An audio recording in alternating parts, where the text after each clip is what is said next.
That eyesore comes down by Friday, Mr. Hale, with or without your signature.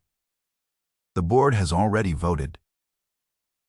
That was Diane Frawley, president of the Cedar Hollow Homeowners Association, standing at the end of my gravel drive on a Tuesday morning with a clipboard pressed to her chest like a shield. The eyesore she meant was the cedar shed my late wife and I had built by hand the summer before the cancer took her. The land it stood on had been deeded to my family before Cedar Hollow existed, before Diane's husband ever drew a line on a developer's map. She did not know that. She never once checked. My name is Walt Hale. I am 62 years old, a retired land surveyor, and for 31 years I ran boundary work for 3 counties in the high desert country east of the mountains. I have walked more property lines than most people have walked sidewalks. What Diane Frawley did not know, what she could have learned in 20 minutes at the county recorder's office, was that the half-acre under my shed was never platted into her subdivision. It was a separate legal parcel, surveyed and recorded long before the first Cedar Hollow lot was sold. She was trying to demolish a building that sat on ground her association had no more authority over than it had over the moon. So, let me ask you something before I tell you the rest. If a woman in pearls and a golf cart told you she was going to bulldoze the last thing your wife ever built with her own hands, and you absolutely knew that she had no legal right to set foot on that ground, what would you have done? Would you have shouted? Would you have called a lawyer that afternoon? I did neither. I went inside and opened a folder. Stay with me, because the folder is the whole story. End quote. I moved out to that country in 1988, the year I married Eleanor. Her grandfather had owned the original homestead, a long rectangle of sage and juniper that ran down to a seasonal creek, and when he passed, he left a piece of it to her, just under half an acre, recorded as its own parcel with its own legal description. The rest of the family land got sold off over the years lot by lot, and eventually a development company came through and turned the old grazing ground into Cedar Hollow, a gated cluster of beige houses with a clubhouse and a fountain, and a covenant thicker than a phone book. Eleanor's half-acre, though, was never part of that sale. The developer's plat map drew right around it. I know, because I am the one who read the map. I read it the way other men read scripture. Eleanor and I built our house on the larger lot we bought inside the development, because that was where the water hookup was, and we kept her grandfather's half-acre as it had always been, open and quiet, with a single old apple tree and a view of the ridge. The 2 pieces of ground sat about 300 yards apart, with the walking trail the association later cut running between them, and for years that was the whole shape of our life. The house in front, where we slept, and the half-acre out back, where Eleanor kept her hands in the dirt. In 2009, the summer Eleanor first got sick and then got better for a while, we built a shed out there together. Cedar planks, a steep little roof, a workbench under the window that faced the ridge so she could see the light change while she worked.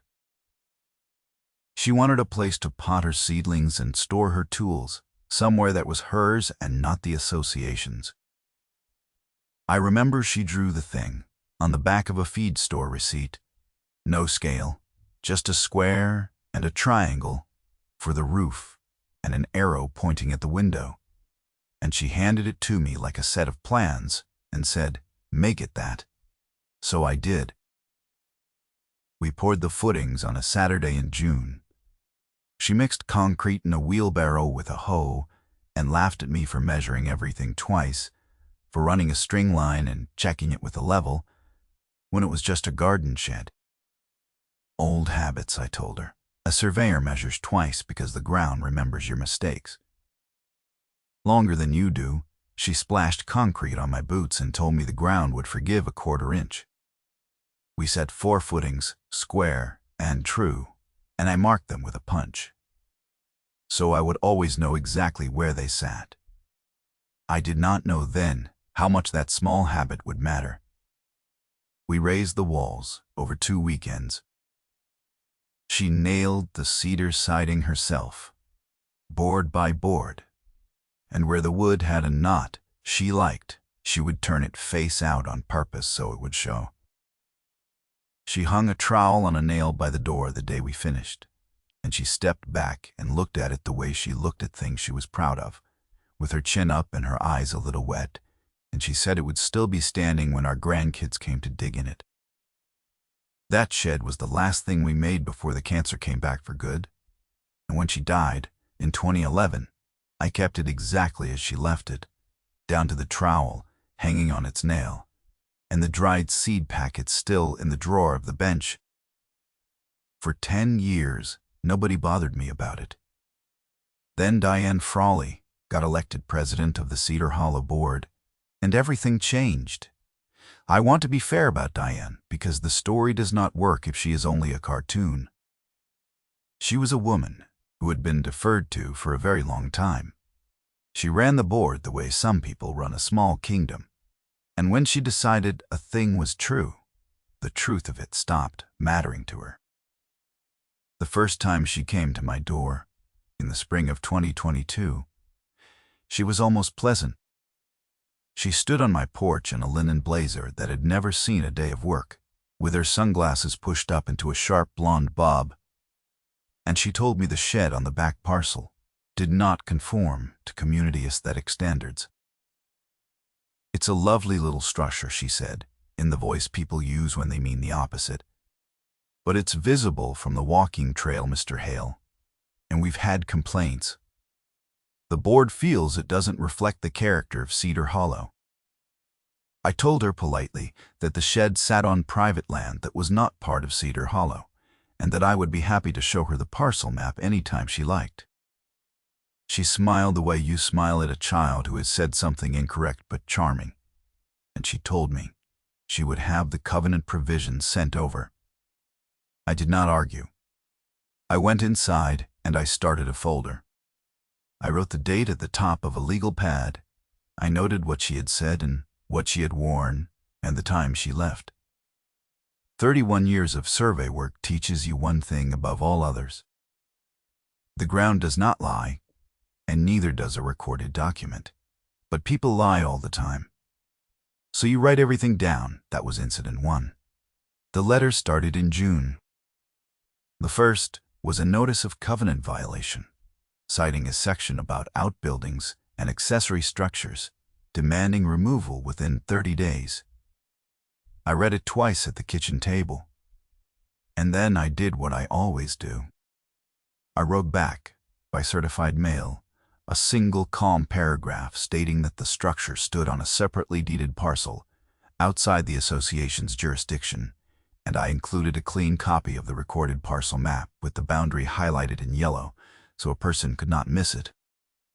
I drove to the post office myself and sent it certified, return receipt requested, because a letter you cannot prove was delivered is just a letter you wrote to yourself. When the green card came back signed, I clipped it to my copy of the notice and filed both. That was incident 2. They did not respond to the map. They did not write back to say they had checked the boundary and disagreed, or that they had pulled the plat and found something I had missed. They simply ignored it. The way you ignore a fact that is inconvenient, and in July a second letter arrived. This one assessed a fine of $50 a day for continuing non-compliance, backdated to the date of the first notice, so that by the time I opened it, the letter claimed I already owed $900 on a structure they had never had the authority to notice in the first place. I did not pay it. I could not owe a fine to an association that had no jurisdiction over that ground, and paying even $1 of it would have been the same as signing my name to the lie that they did. I wrote that down too, and I photographed the letter under good light. And I saved the photograph to a drive in my desk and a second drive in the fireproof box in the hall closet. 2 copies of everything. Always 2. because a single copy is a hope and 2 copies is a record. That was incident 3.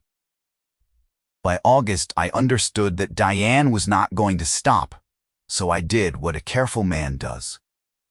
I drove to the county recorder's office, and I pulled the certified record of the parcel, the original deed from Eleanor's grandfather, the recorded survey from 1971 with the surveyor's seal still crisp on it, and the Cedar Hollow plat map that showed, in the developer's own ink, the boundary line curving neatly around our half-acre. I had 3 certified copies made of each. I am a surveyor. I do not bring an argument to a fight. I bring the record, and the record was already complete, already recorded, already decades old. The case was won before Diane Frawley ever knocked on my door. She just did not know it yet. My daughter Casey came home that fall. She was 17, finishing high school in town, and after her mother died, it had been just the 2 of us out there, on the lot. She was a quiet, watchful kid who noticed everything the way Eleanor had. When the 3rd letter came, she read it over my shoulder at the kitchen table and asked me why I did not just call a lawyer and make them stop because they want me to spend money. I do not have to defend ground I already own, I told her. A lawyer is the second move. The first move is the record. Always the record first. She thought about that for a while. Then she got a spiral notebook of her own and started keeping her own log dates and times. Whenever a golf cart slowed down at the end of our drive. I did not ask her to. She just did. I have that notebook still. It was a Thursday in September when the harassment moved off paper. I was out at the shed sanding a board, replacing a piece of trim that had weathered, when a man in a polo shirt and pressed khakis came walking up the back trail with a clipboard and a laminated badge clipped to his pocket. He had the careful, official walk of a man who has been told he has authority, and he stopped about 10 feet off and held the clipboard up like it explained him. He said he was a code compliance inspector and that he needed to document the structure for the file. I set the sander down and asked him which county he worked for. He hesitated. Just for a second, the way a man does when the script he memorized does not have the next line in it. Then he told me he worked for Cedar Hollow Compliance Services. I let that sit in the air between us for a moment. There is no such thing. There is no county on earth that calls itself a homeowners association. And there is no compliance service a board can stand up that carries the legal weight of a county inspector. The badge had been ordered off the internet, the kind of thing that comes in a plastic sleeve with a lanyard, the lettering already going soft at the edges. I had spent 31 years working alongside real county inspectors. I knew what their credentials looked like, and this was not that. I told him, level and quiet, that he was standing on private property that was not part of Cedar Hollow, and that I would like him to leave. He glanced down at his clipboard as if it might argue for him. Then he raised a small camera and took 3 photographs of the shed, quick, like he wanted to get them before I could stop him. I did not stop him. I took out my own phone and took 4 photographs of him, including one clear, square shot of the fake badge on his pocket, and one of his face, and one of the path he took back down the trail. He did not say anything else. He just went. I filed all 4 photographs that afternoon, 2 copies, the drive in my desk and the drive in the closet. That was incident 4, and it was the first one that crossed from rude into something with a legal shape to it. Because impersonating an inspector is not a covenant matter. It is a different kind of problem entirely, and Diane had just handed me a photograph of it. I did not know yet why Diane wanted that half-acre so badly. A shed visible from a walking trail is an annoyance, not a crusade. People do not order fake badges over an annoyance. So I started paying attention to the things around the edges of the fight. The way you read the whole landscape before you trust a single benchmark. What I learned came in pieces, over months, the way you map a stretch of country you cannot see. All at once, Diane's husband, Gerald Frawley, ran the development company that had built Cedar Hollow, and he was not finished building. There was a second phase planned, a stretch of luxury, lots laid out along the creek, and the marketing materials, the glossy ones in the clubhouse rack, promised every future buyer a private green belt and unobstructed ridge views. I found the plans because they were public, filed with the county planning department, available to anyone who walked in off the street and asked to see them. I am a man who walks in and asks. I sat at a public table and I read the whole application, and then I asked for a copy, and I took it home, and I did the one thing Gerald and Diane had never bothered to do. I laid their plan over the recorded survey. And there it was. The green belt they were selling, the private green ribbon along the creek that made the Phase 2 lots worth what they were asking, ran straight across Eleanor's half-acre. They had drawn their golden new phase right over ground they did not own and could not buy, because I would not sell, and because it had never been theirs to begin with. The shed was not an eyesore. The shed was a witness. As long as it stood there, with me living beside it, and the deed in my drawer, and the survey monuments in the ground, the entire second phase of Cedar Hollow was built on a boundary that did not exist. That changed the shape of everything for me. This had never been about a roofline visible from a walking trail. It had never been about aesthetic harmony, or community character, or any of the soft words in Diane's letters. It was about a strip of creekside land worth a great deal of money to a man who had already drawn it into a plan and promised it to buyers who did not exist yet. The clipboard was a costume. The fines were a crowbar. And the half-acre Eleanor pottered her seedlings on was the one thing standing between Gerald Frawley and a very profitable lie. The escalations came faster after that. In October, a lawsuit arrived, the association suing me for the accumulated fines, which by then they claimed had grown past $11,000. I answered it myself, with the parcel map and the recorded survey attached as exhibits, and I requested that the matter be moved to a hearing where the boundary could be settled on the record. I was not afraid of a courtroom. A courtroom is just a place where documents get read out loud. That was Incident 5. In November, they started on my neighbors. Diane held a meeting at the clubhouse and told the assembled homeowners that the holdout on the back parcel was blocking the community's improvement plan, driving down everyone's property values, that I was a bitter old man living in the past who would not let go of a falling down shack. A woman named Sandra Pruitt, who had bought a lot down the lane 2 years earlier and used to wave at Casey from her porch, came by afterward to tell me what had been said. She stood on my porch in the cold with her arms crossed, and she did not like any of it. She had been a paralegal for 30 years before she retired, and something about the way Diane talked had set off an alarm in her that she could not put down.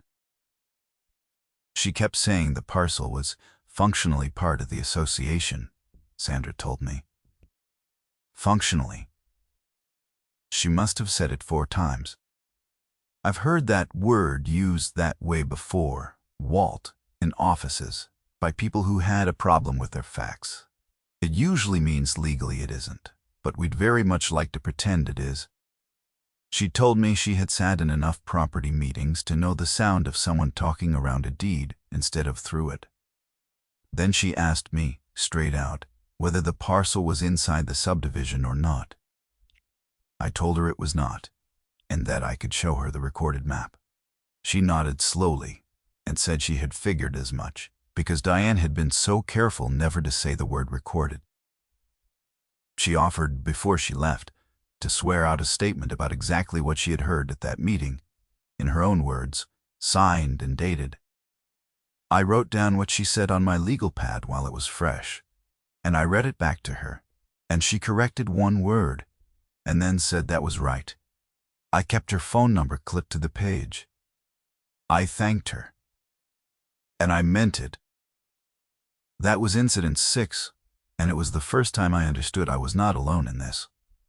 That other people in Cedar Hollow could hear the difference between authority and performance, even when it was dressed in pearls. By the new year, the day stamps in my folder were coming weekly. A Monday in January, a fine notice slipped under my windshield wiper in the clubhouse parking lot. No envelope, just folded paper damp from the snow. I smoothed it out, photographed it, filed it. A Wednesday in February. The water to the back parcel went dead.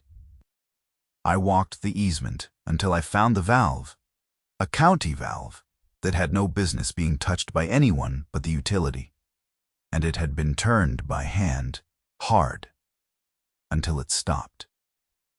I turned it back, and I photographed the valve and the boot prints in the frost around it. The Saturday in March, Diane herself at the end of the drive again, this time with a contractor's truck idling behind her, exhaust hanging in the cold air, telling me through her car window that the board had authorized abatement. I had taken to keeping a small camera clipped to my shirt pocket whenever I was outside, because by then I knew that the difference between a story and a case is whether you can prove what was said. I asked her, into the camera, plain and unhurried, whether she had ever pulled the recorded parcel map. She looked at me like I had asked her something beneath her.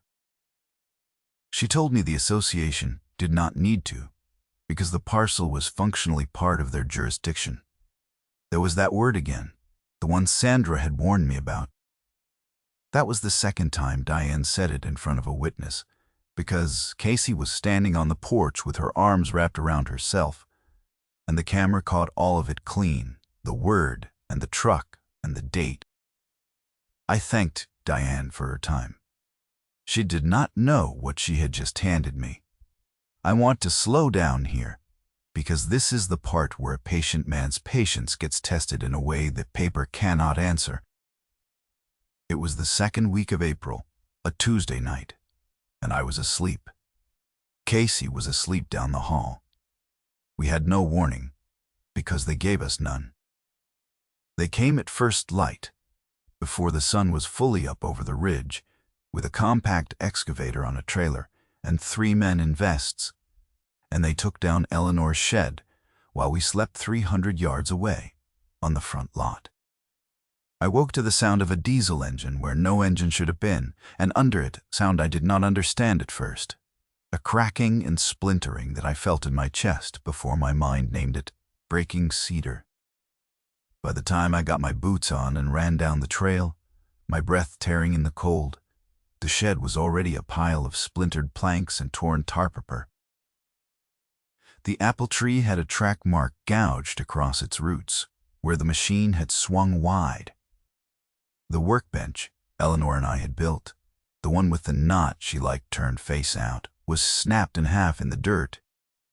The trowel was still hanging on its nail, on a piece of wall that was no longer attached to anything, swaying a little in the morning air. Diane was there, standing well back by the trucks, in a hot pink blazer, with her arms folded, watching the way a person watches a thing they have been waiting a long time to see. When she caught sight of me coming down the trail, she lifted her chin and said, "It's done, Mr. Hale. It should have been done months ago."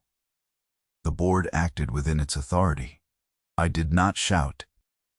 I want you to know that, because it mattered later, and because Eleanor would have wanted it. My heart was going hard, and my jaw was set so tight it ached, and I stood in the wreckage of the last thing my wife built with her own hands, and I did not raise my voice. I took out my phone and I started recording, and I walked the perimeter slow and steady, and I got every man and every machine, the excavator and its operator, the trailer and its license plate, the 3 vests, Diane's face, and the exact words she said next, which were that the structure had been an illegal encroachment on community land. I let her say it. I did not interrupt. I let her say all of it, every word, because every word was being recorded onto a parcel the county said was mine.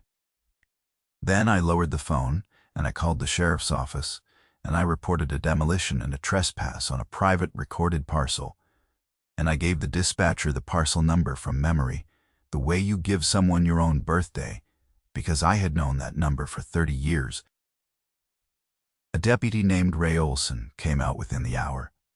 He was careful, and he was neutral, the way a good officer is when he does not yet know which side of a line he is standing on.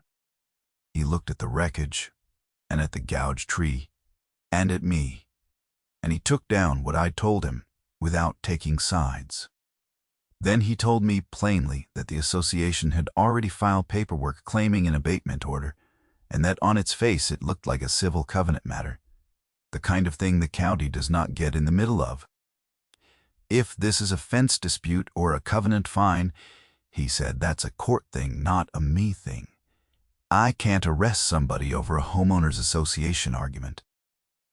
People call us about HOAs every week, and almost every time it's a civil matter, and I have to tell them the same thing. I told him I understood completely, that I had spent 31 years working next to county people, and that I was not asking him to settle a covenant dispute, because there was no covenant that applied to that ground. I asked him to do one thing only. I asked him to come to the county recorder's office with me the next morning, on his own time, if he had to, and read 3 documents start to finish, and then decide for himself what kind of problem this was. Not take my word. Read the record. He looked at me for a long moment, and I think what decided him was that I was not demanding anything. I was inviting him to go look at the truth in a public building where it had been sitting for 50 years. Then he said he would meet me there at 9. That night, Casey sat with me at the kitchen table and we did not talk much. There was a long quiet between us that I did not try to fill. She had recorded the demolition from her bedroom window. The whole thing from the moment the excavator came off the trailer to the moment the last wall came down, because she had woken before I had known, the way you know that. This was a thing that needed to be on film. She had 2 copies before she went to bed, one on her phone and one on the drive in my closet, because that is how I had taught her, and she had done it without being asked, with her hands shaking, at 16 years old, in the dark. At one point that night she reached across the table and put her hand flat on the folder, the thick one with Eleanor's deed in it, and she said, "Mom's shed is gone." I put my hand over hers. "The shed is gone," I said. "The ground is not. They can't bulldoze the ground, and they can't bulldoze what's recorded on it. The deed doesn't burn, and it doesn't break, and it's been sitting in that county building since before your mother was born." She was quiet for a while. Then she nodded slowly, the way her mother used to nod when she had turned a thing over and decided to believe it. That was the worst night of the whole 2 years. It was also, though, the night the case stopped being about a fine and started being about a crime, and somewhere under the grief, I think we both knew it.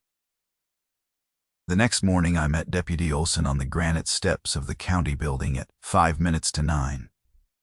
The air was cold and clear, and you could see the ridge from the steps, the same ridge Eleanor's window had faced. I had my 3 certified copies in a flat envelope under my arm.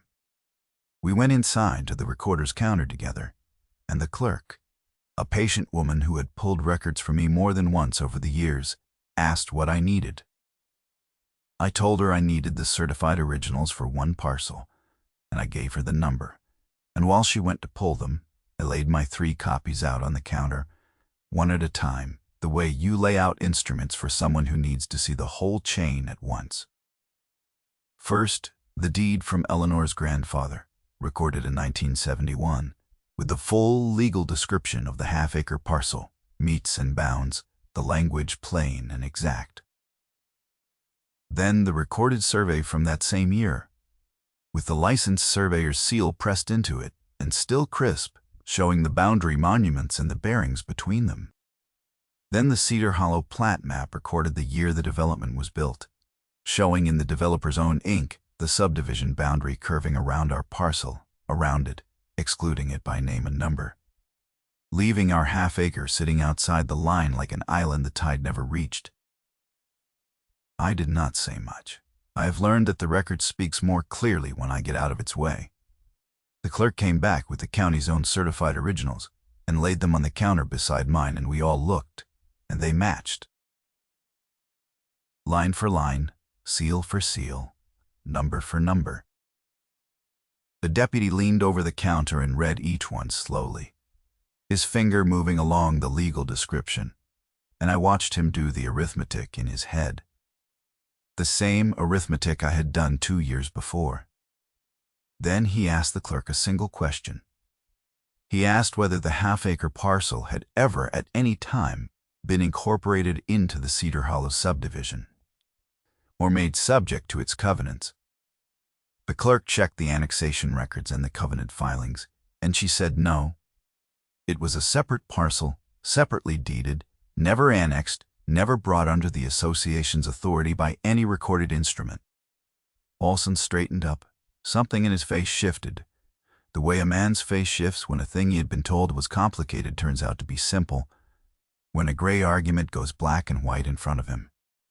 So they didn't abate a structure on their own land, he said, more to himself than to me. They sent an excavator onto private property that isn't theirs, and they destroyed a building on it. The clerk said that was what the record showed. He stood there a second longer. Then he took out his notebook and started writing, and the pen did not stop for a while. Here's what 50 years of recorded documents will do that no amount of shouting ever can. The deed had been on file since 1971. The survey had been sealed since 1971. The plat map had drawn the line around our parcel since the day Cedar Hollow was born. Diane Frawley had spent 2 years and run up over $11,000 in fines that were never owed, filed a lawsuit, and finally sent a machine onto ground that the county's own books said was not hers, and she had done all of it without once spending the 20 minutes it would have taken. The number that mattered was not the 11,000. The number that mattered was $0. $0 of those fines were ever valid, because 0 square feet of that parcel was ever hers. It moved quickly. After that, the way things move once they cross from civil into criminal. The trespass and destruction of property on a recorded private parcel was not a covenant matter, and Deputy Olson's report said so plainly. The part that brought the whole thing down was the second phase, because once the boundary was on the record in a criminal file, the planning department had to look at the development plans. Gerald Frawley had filed, and the greenbelt that ran across our half-acre stopped being a marketing promise and became a misrepresentation in a recorded subdivision application. The county does not take kindly to a developer selling land he does not own. Sandra Pruitt swore out her statement about the clubhouse meeting, the functionally part of our jurisdiction line, word for word. 3 other homeowners came forward once they learned the back parcel had never been theirs to police, including a man who had paid a fine of his own years earlier and never questioned it. The fake inspector turned out to be a part-time employee of Gerald's company, a young man who had been handed a badge and a clipboard and told to go take pictures. When investigators came to ask him about that badge, he did what frightened people do when they realize they have been used as the front of something larger than they understood. He gave them everything. He told them the demolition had been ordered directly, on a specific date, in writing, to clear the parcel before the Phase 2 lots went to market.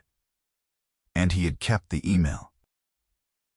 He had kept it the way I keep everything, because some instinct, the same instinct that made Casey film through her window in the dark, told him he might one day need to prove he was only following an order. That email was the thing that turned Diane's overreach into Gerald's fraud, because it tied the machine in my yard directly to the plan in the planning office. And a man cannot claim a demolition was an innocent covenant abatement when his own email says it was to clear ground for lots he meant to sell. I did not have to say a word at the hearing. I sat in the back with Casey beside me, and I listened while the documents spoke. The county council laid the parcel map on the table beside the development application and asked Gerald Frawley's attorney to explain how a private recorded parcel had become a marketed green belt in his client's brochures. There was no explanation. There is no explanation. A line on a recorded survey is a line, and it had been there for 50 years.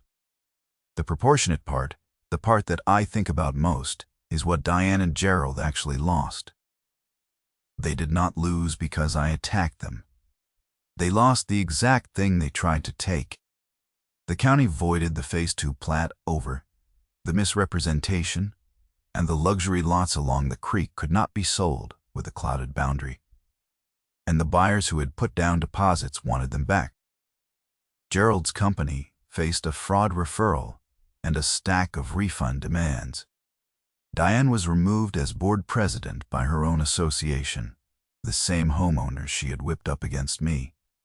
Once they understood, she had exposed them all to liability by sending a machine onto land that was never theirs. The fines against me were dismissed in full, all $11,000 of them, and the court ordered the association to pay for the destroyed structure, the damaged tree. She had wanted to erase a half-acre off the map.